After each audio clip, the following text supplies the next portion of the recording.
Baik,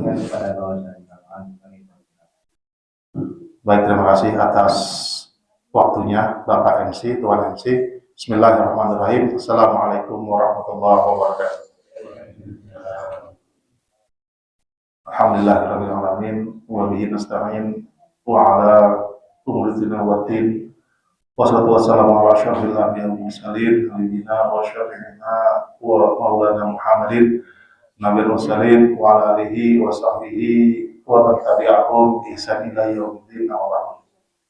Hadirin wa hadirat jamaah Masjid Asyam dari Presiden yang Allah Subhanahu wa taala. Pertama mari kita panjatkan syukur kepada Allah Subhanahu wa taala yang pada pagi hari ini kita masih dibangunkan dalam keadaan iman kepadanya, masih berpegang dengan agamanya Islam, dan masih dalam rangka taat kepadanya. Ini dibuktikan dengan kita menjalankan sholat subuh berjamaah. Mudah-mudahan iman Islam dan taat ini tetap kita bawa nanti sampai kita mati nanti. Dan salam kita sampaikan kepada Nabi kita Muhammad SAW, keluarganya, para sahabatnya, dan kita selaku berikutnya di akhir zaman. Hadirin sekalian yang dimuliakan Allah Subhanahu wa taala, di awal tahun baru ini 1447 Hijriah, di awal pagi ini juga saya ingin menyampaikan tema yang mengenai awal Al-Quran, ya. Surah yang menjadi awal Al-Quran, yaitu surat Al-Fatihah. Karena saya melihat kita di sini ya sudah sering ya berinteraksi dengan Al-Quran, ya. Ya mungkin karena faktor usia kali ya. Maka saya melihat di antara kita banyak yang sudah mulai intens, mulai sering berinteraksi dengan Al-Quran, ya, dengan apalagi dengan membaca Al-Quran, ya, apalagi ibu gitu kan. Saya lihat juga udah sangat sangat bergairah, sangat bersemangat untuk membaca Al-Quran, ya. Namun hadirin, itu bagus, ya, itu baik. Interaksi dengan Al-Quran dengan membaca baik. Namun tuntutan Al-Quran itu bukan sekedar membacanya, ya, bukan sekedar membaca Al-Quran, tapi jauh lebih dari itu, yaitu mengamalkannya, ya. Dalam sebuah hadis yang saya kutip dari tafsir Al-Misbahnya Pak Quraish Shihab, ya, Nabi itu pernah bersabda begini, Pak, cukuplah dikatakan berdosa seseorang, ya, fajir gitu kan, manakala dia hanya membaca Al-Quran tanpa mengamalkannya, ya. Cukup berdosa seseorang, ya, fajir, manakala dia hanya membaca Al-Quran namun tanpa mengamalkannya. Jadi memang tuntutan Al-Quran itu untuk diamalkan, bukan sekedar dibaca. Nah, untuk sampai kepada pengamalan, ya, Al-Quran yang baik dan benar, tentunya kita harus terlebih dahulu memahami Al-Quran, ya, memahami Al-Quran. Baru setelah kita bisa memahami Al-Quran, baru bisa menjalankannya, mengamalkan dengan baik dan benar. Namun, ya, itu pun memahami Al-Quran juga harus didahului juga dengan membacanya dengan baik dan benar. Jadi apa kesimpulannya, hadirin? Bahwa membaca Al-Quran, memahami Al-Quran, dan mengamalkan Al-Quran adalah suatu kesatuan yang tidak bisa dipisahkan. Dia melekat, dia linear, ya. Dia adalah sebuah kesatuan terpadu yang tidak dipisahkan. Oleh karena itu, ya, saya mengapresiasi pengurus dengan adanya taklim ini, kita jadi semakin bisa berinteraksi dengan Al-Quran dan bisa kita memahami Al-Quran dengan yang baik dan benar, insyaallah. Nah, hadirin sekalian rahimakumullah, saya yakin di sini kita semua juga bukan orang yang nganggur, bukan orang yang banyak waktu luang. Kita semua sini orang yang sibuk, ya. Banyak pekerjaan, banyak keperluan, banyak urusan, ya. Tapi hadirin, ya, hal itu sesungguhnya bukan menjadi alasan bagi kita untuk mempelajari Al-Quran, ya. Dengan alasan sibuk, alasan nggak punya waktu, alasan banyak pekerjaan, bukan alasan Pak bagi kita untuk tidak belajar Al-Quran. Ya, sebab apa? Sebab nanti, ya, ketika kita mati itu pertanyaan ketiga setelah kita ditanya mengenai man rabbuka, siapa Tuhanmu, man rasulika, siapakah rasulmu, man nabiyuka, siapakah nabimu, yang ketiga apa? Ya, ma kita buka atau ma ilmuka, apa kitabmu atau apa hujahmu, apa dasar ilmumu, ya. Maka kalau kita tidak bisa menjawab, ya, Al-Quran, repot, gitu kan, repot, Pak. Ya, karena apa? Interrogatornya memang cuma dua, malaikat muka nakir, gitu kan. Namun, ya, yang ngiring ini yang repot, gitu kan. Ya, eksekutor ini yang awalnya repot, gitu kan. Jadi dikatakan oleh para ulama itu, ya, yang mengiringi malaikat muka nakir itu ada 19 malaikat. 19 malaikat yang dia itu megang senjata, yang seandainya senjata itu diangkat oleh seluruh penduduk bumi, nggak keangkat, terlalu berat bagi penduduk bumi. Ini artinya apa? Ya begitu besar, begitu kuatnya para malaikat sehingga senjatanya aja tidak bisa dipegang, nggak bisa diangkat oleh seluruh bumi, gitu kan. Ya, begitu loh para malaikat. Mereka itu nggak ada yang kecil, gitu kan, nggak ada yang separah sama kita, gitu kan, nggak ada yang nggak ada yang sedangkan nggak ada yang sebesar raksasa, gitu kan. Dia sangat jumbo, gitu kan, sangat jumbo. Maka dalam hadis itu malaikat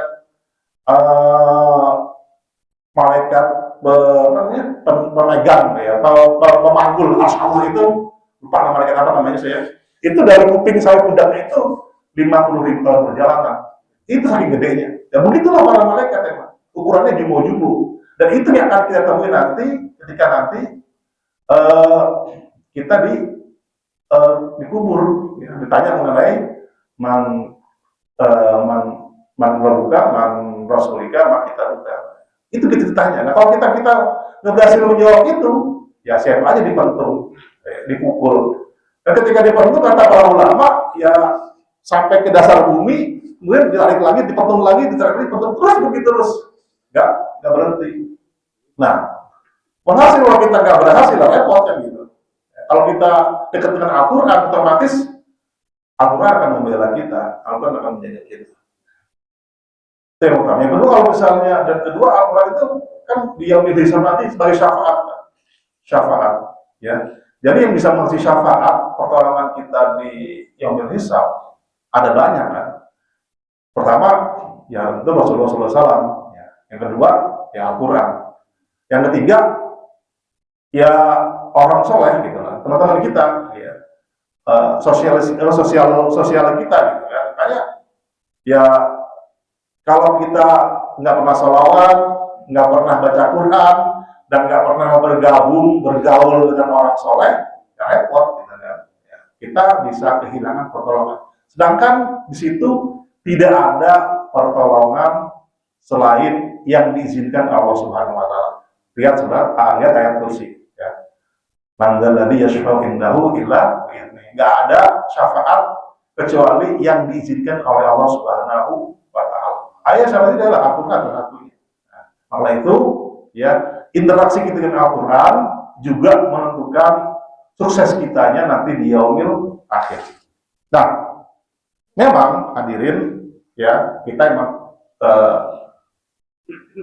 saya akuin, ya, kurang waktu, kurang tenaga, kurang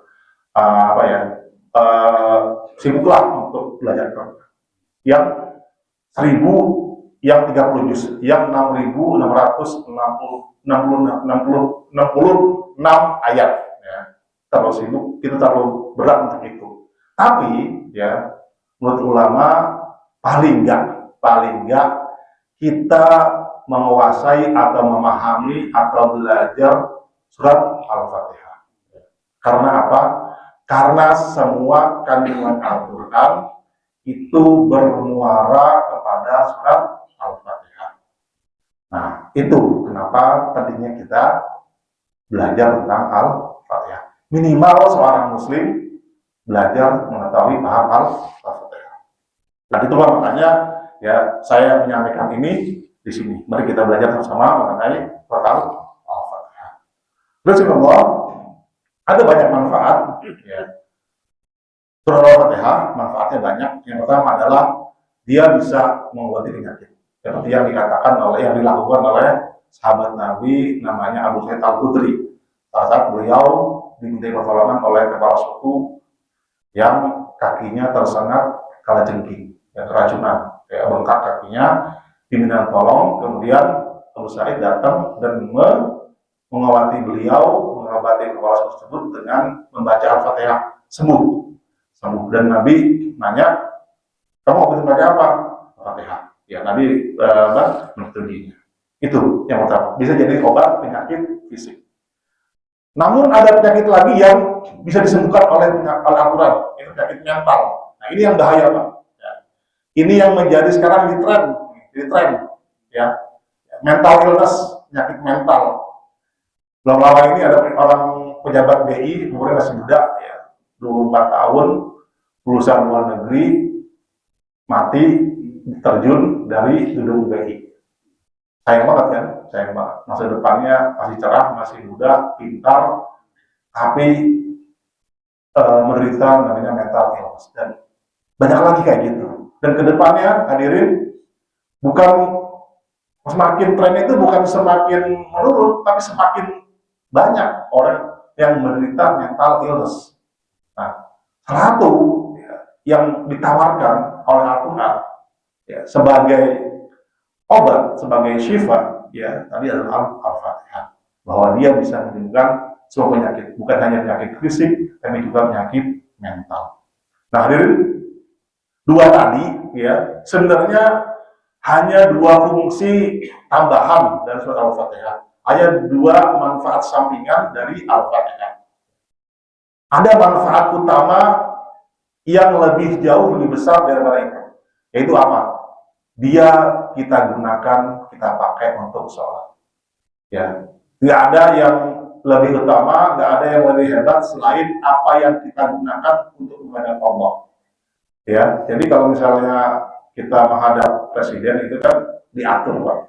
Protokolernya diatur omongannya. Ditanya dulu, kamu kata mau apa sama seknek gitu ditanya. Ya, ngomong apa? Lihat. Tanya mana naskahnya gitu kan. Kalau dulu saya itu tanya apa, dicek sama dia, baru boleh ngomong sama presiden yang disetujui, di approve. Nah, ini juga hadirin ya, oleh Allah kita diberikan sebuah teks ya, sebuah naskah yang kita pakai untuk berbicara, untuk memohon kepadanya. Dan kalau kita bedah teks itu ya, dengan teliti, dengan rinci, maka kita akan menemukan subhanallah, luar biasa gitu kan. Betapa agung, betapa hebat teks itu ya. Subhanallah, nanti kita akan bahas, kita coba dalam event yang lain. Nah, hal itu ya, Al-Fatihah ya, kita baca selama minimal 17 kali dalam sehari, kita baca Al-Fatihah dalam sholat. Luar biasa gitu kan. Kita berbicara dengan Tuhan kita, ya, yang menjaga kita, yang memberikan kita, yang memberikan kita rezeki menggunakan Al-Fatihah. Luar biasa. Hadirin Allah, Al-Fatihah itu disebut sebagai dinamakan Al-Fatihah karena dia berasal dari kata fat, ya, yang diartikan sebagai yang pertama masuk, ya, yang membuka. Jadi dulu itu ada seorang pahlawan muslim namanya Muhammad. Ya, Muhammad itu dia adalah sultan di Turki. Ya, sultan Turki. Dia pertama kali yang menaklukkan Konstantinopel. Dengan itu maka dakwah Islam menyebar ke seluruh Eropa. Makanya itu dia digelar sebagai Muhammad Al-Fatih, ya. Muhammad sang pembuka atau Muhammad sang penakluk. Kenapa? Karena dia berhasil membuka Konstantinopel dan dengan itu cahaya Islam menerangi benua Eropa. Al-Fatih. Nah, jadi ya di sini Al-Fatihah adalah artinya pembuka Al-Quran dan dia adalah surat utama yang ada dalam Al-Quran. Dia juga dinamakan sebagai Ummul Kitab. Ya, ibunya buku, karena emang semua kitab, ya dari mulai kitab suci ya, induknya semua kitab di dunia, sebuah buku di dunia itu induknya kan kitab suci. Ya, mulai dari Injil, Zabur, Taurat, Sufi Ibrahim, dan semua kitab-kitab yang turun dari Allah itu bermuaranya, bahkan Al-Quran sendiri bermuara kepada Al-Fatihah. Itu namanya Ummul Kitab. Yang ketiga adalah yang ketiga dinamakan Ummul Quran, ya, ibunya Al-Quran, ya, karena sebagai seorang ibu yang mengandung, maka Al-Fatihah mengandung seluruh isi Al-Quran, Dan sebelum sebagai seorang ibu, maka ibu juga ada sebelum anaknya lahir. Karena itu Al-Fatihah juga ada sebelum surat lain ada. Yang ketiga adalah dia dimakam sebagai Sab'al Mathani, tujuh yang diulang, ya. Karena dia memang selalu diulang, dibaca minimal 17 kali dalam sehari, dalam sholat. Begitulah Nabi, sebenarnya ada 7 atau berapa ya, ada banyak kok Al-Fatihah, tapi hanya 4 itu yang diperkenalkan oleh Nabi kepada kita. Banyak namanya, gelarnya banyak. Cuma itu, ada lagi saya lupa, ada 3 atau 4 lagi gitu, saya lupa. Nah, hadirin Allah, sampai di sini mungkin ya kita semua pernah mendengar keterangan ini, sudah mendengar informasi ini dari guru-guru kita, apalagi kita pernah ngaji bareng sama Ustadz siapa yang dari Magelang tuh, dokter siapa? Pak Yunus mah, yang dokter itu? Yusuf ya, dokter Yusuf. Ya kita pernah ngaji bareng, ya mungkin kita pernah belajar Al-Fatihah, dan informasi yang saya sampaikan berikut yang tadi mungkin kita udah tahu semua, dan nggak ada yang istimewa, nggak ada yang nggak ada yang luar biasa. Nah, tapi hadirin, sebenarnya di Al-Fatihah itu ada sebuah keanehan, Pak. Ya, ada sebuah keganjilan. Ya. Keganjilan ini, keanehan ini sekaligus menjadi keistimewaan Al-Fatihah. Ya. Jadi begini keganjilannya Al-Fatihah. Ya. Jadi kan gini, Al-Fatihah itu adalah surat yang turun di Mekah, ya, dinamakan surat Makkiyah. Tapi, ya, dia bukan merupakan surat yang pertama kali turun kepada Nabi kita Muhammad SAW. Kita tahu bahwa riwayat yang sahih, yang terkenal, ya, yang masyhur bahwa surat yang pertama kali turun adalah surat Al-Alaq 1-5. Al-Fatihah sendiri turun setelah surat Al-Mudaththir atau Al-Muzammil. Nah, tapi yang jelas dia turun sebelum surat Al-Hijr ayat 87 yang bunyinya walaqad atainaka sab'a minal mathani wal Qur'anal azim, ya. Sungguh kami telah benar-benar menganugerahkan kepadamu 7 ayat yang dibaca berulang dan Al-Quran yang agung. Ya, ini menandakan bahwa Al-Quran bukan Al-Fatihah bukan surat yang pertama kali turun. Nah, ini kan jadi masalah, Ya. Berapa? Katanya dia Ummul Kitab, ya, ibunya kitab. Katanya dia Ummul Quran, ibunya Al-Quran. Nah, seharusnya yang namanya ibu kan datang sebelum anak. Ibu datang, ibu yang mengandung anak, harusnya turun lebih awal daripada yang lain. Tapi kok ini aneh, dia turun justru di tengahan, ya, bukan di awal. Nah, ini kan jadi pertanyaan, Pak. Ya, mungkin bagi kita yang imannya kuat, ya, yang udah belajar ngaji banyak, nggak masalah. Tapi bagi kalangan orang-orang yang baru masuk Islam, atau iman yang masih lemah ya seperti anak-anak kita, nah, ini jadi masalah Pak. Karena apa? Karena ini digosok, bisa digosok sama orang-orang munafik, orang-orang filsafat yang ateis, orang-orang yang apa namanya musyrik. Jadi gosok Pak, jadi gosok gitu loh. Lah kok katanya Al-Quran ibunya Al-Fatihah ibunya kita, kalau belakangan turunnya. Nah, kan jadi masalah ini, jadi masalah. Nah, Nabi sendiri nggak pernah menjelaskan ini, karena Nabi itu ya pada zaman itu dan para sahabat itu sibuk dalam urusan dakwah, urusan perang, urusan menata kehidupan negara Islam sibuk. Jadi pertanyaan ini muncul setelah Nabi wafat. Setelah para sahabat wafat muncul, dan ini dipandang oleh para ulama cukup membahayakan akidah umat Islam. Dan oleh itu, ya para ulama mencoba untuk memberikan jawaban sekaligus makna dari gejala ini, dari fenomena ini. Kenapa Al-Quran itu, Al-Fatihah itu, tidak turun awal, tapi dia turun di pertengahan.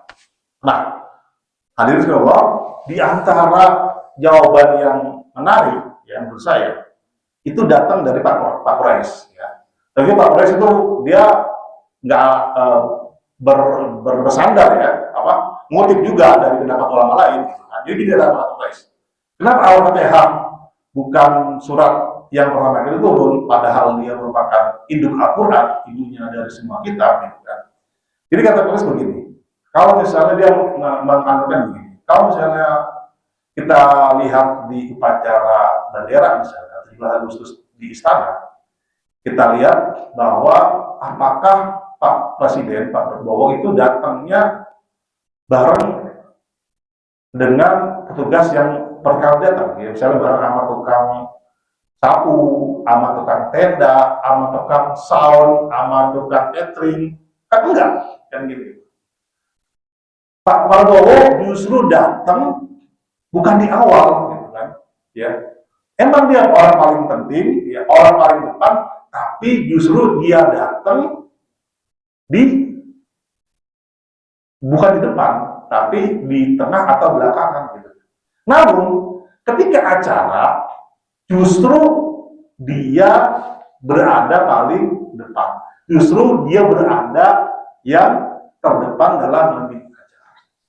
Itu penjelasan dari Pak ulama. Ya benar kan, misalnya kita lihat misalnya, kalau Pak Sobari lah di sini.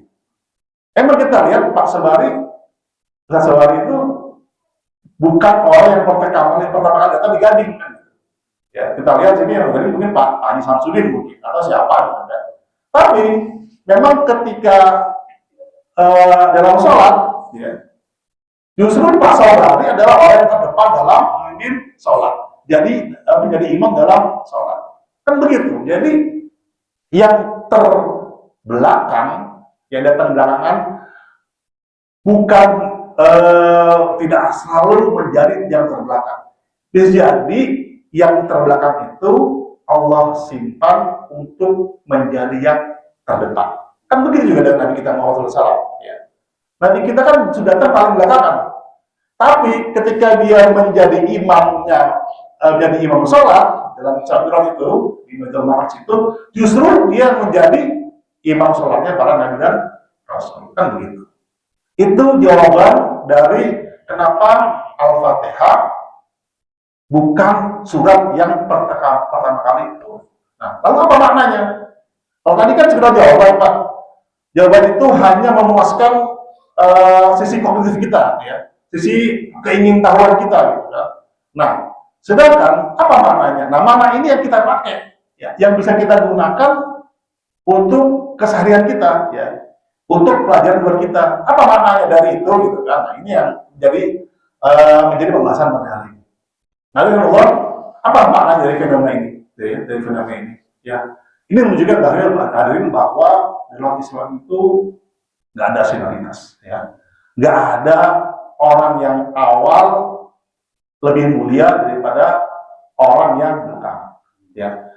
Semua lebih mulia, semua lebih tinggi derajatnya ya karena hal takwa. Ya karena hal takwa. Jadi yang datang belakangan, bisa jadi dia lebih mulia dari kita, yang datang belakang duluan karena yang lebih bertakwa. Apalagi dia duluan dari kita, tapi dia lebih bertakwa. Seperti para sahabat Nabi, mereka kan orang yang paling mulia, orang yang paling tinggi derajatnya. Tapi mereka itu bukan karena mereka duluan datangnya dari kita, bukan karena mereka lahir duluan dari kita. Karena apa? Yang setara dengan mereka, Pak, yang sepantar dengan mereka, juga banyak yang mengingkari Rasulullah, ya. Bahkan di antara Nabi itu sebenarnya para sahabat itu, ya, juga banyak yang mereka keluar dari Islam, gitu kan. Banyak dari mereka yang munafik, gitu kan. Makanya mereka bukan sahabat, ya. Jadi ketika salah sahabat namanya Miqdad bin Amir itu sedang duduk di depan rumahnya, ya, datang pemuda, gitu kan, mengeluhkan, ya, memuji Miqdad bin Amir. Kata pemuda itu, "Bersyukurlah engkau Miqdad, engkau bertemu dengan Rasulullah, engkau berbahagia bertemu dengan wajah Rasulullah, engkau begitulah." Dia memuji Miqdad lah. Dia adalah Miqdad bin Amir. "Wahai pemuda, bersyukurlah kalian dengan apa yang ada sekarang." Kenapa? Karena banyak orang yang bertemu dengan wajah Rasulullah, bertemu dengan muka Rasulullah, bukan bertambah iman, tapi bertambah kafir, bertambah munafik. Banyak. Oleh karena itu, bersyukurlah dengan apa yang Allah berikan pada kita. Jadi, ya ini menunjukkan bahwa emang yang ketika sahabat itu, Pak, nggak semuanya beriman. Seperti yang sahabat-sahabat yang kita kenal selama ini. Banyak juga di mereka yang setelah masuk Islam, kafir kembali, banyak. Gitu. Apalagi pas saat hijrah, ya. Banyak banget gitu kan, yang kembali kafir. Ya. Jadi sesungguhnya para sahabat mulia itu bukan karena mereka lebih tua dari kita, tapi karena mereka memang taat kepada Allah Subhanahu. Nah, di sini kita melihat bahwa sesungguhnya, hadirin, ya, kita lihat bangsa Indonesia yang sekarang kemarin ada tek, ya, kabur aja dulu gitu kan, itu kan menandakan bahwa Indonesia sedang maju nih, sedang mundur nih, sedang terbelakang nih. Ya ini menandakan bahwa ya sebenarnya kita bisa maju, ya, kita bisa maju kalau kita dekat dengan Allah Subhanahu Wa Taala. Karena apa? Dulu bangsa Arab, ya, ketika zaman sebelum Rasulullah diutus itu kan juga bangsa yang terbelakang, bangsa yang mundur, gitu kan. Ini dibuktikan dengan misalnya banyak dari mereka yang membunuh anak mereka sendiri, gitu kan. Banyak dari mereka yang tawaf sambil telanjang di Ka'bah. Banyak mereka yang bermain judi, segala macam. Artinya apa? Banyak kemerosotan moral dan bangsa Arab ya bangsa yang atroh lah terbelakang sebelum Nabi diutus. Tapi ketika Nabi diutus, justru dia adalah bangsa yang maju, bangsa yang modern, bangsa yang menjadi patokan di zamannya. Dan ketika mereka meninggalkan Islam, justru mereka jadi bangsa yang mundur kembali. Dan itu diambil alih oleh bangsa Barat yang menerapkan nilai Islam sehingga dia menjadi orang yang bangsa yang maju. Ya. Bahkan antara kata ulama itu dikatakan bahwa sesungguhnya saya menemukan Islam itu, nilai Islam itu di negara Barat. Dan saya tidak menemukan nilai Islam di negara Islam sendiri. Karena apa? Ya Barat menerapkan nilai Islam, misalnya kayak disiplin, tepat waktu, kemudian menuntut ilmu, sungguh-sungguh dan sebagainya macam. Dan itu hal itu tidak ditemukan di negara Islam yang sekarang ini. Orang itu hadirin maknanya adalah ya kalau kita dekat dengan Allah maka kita akan nah, itu kita ambil, kita tarik ke dalam diri kita, dalam keluarga kita. Gitu.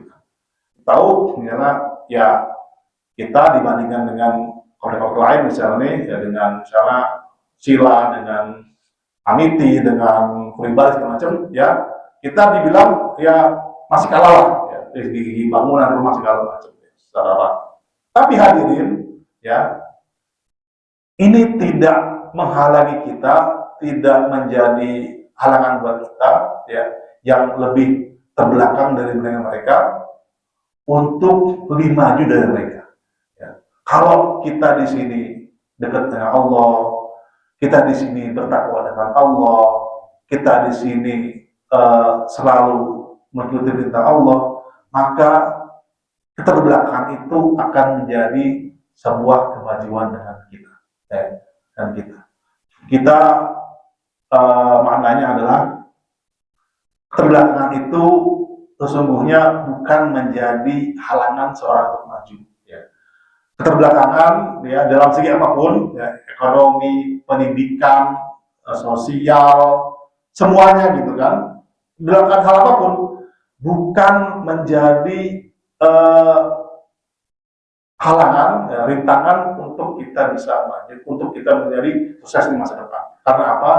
Karena tadi ya pelajaran Al-Fatihah bahwa yang belakangan kalau dia mau dekat dengan Allah, kalau dia mau berteman dengan Allah, maka dia bisa mendapatkan kemuliaan. Dan begitulah ya yang Allah katakan dalam surat Ali Imran ayat 2. Ya. Allah berfirman, "Kullu malikal mututir magaman tasya, wa tuhizu man tasya, wa tudillu man tasya, bi fadlika innaka 'ala kulli syai'in."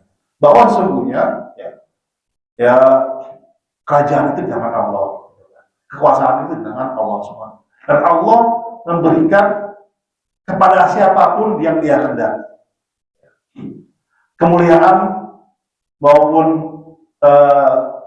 keburukan, ya, kehinaan di tangan Allah, dan dia bisa memberikan kepada siapapun yang dia kehendaki.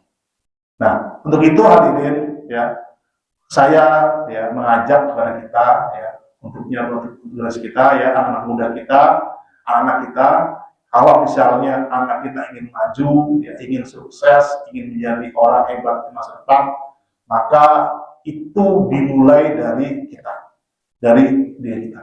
Walaupun ya anak kita mungkin sekarang pendidikannya kurang tinggi, ya pergaulannya luas, tapi saya yakin insya Allah kalau orang tuanya bertakwa, orang tuanya dekat dengan Allah, ya maka Allah akan memberikan anak-anak kita menjadi anak yang sukses di masa depan. Dan itu ya terbukti dalam surat Al-Kahfi ya.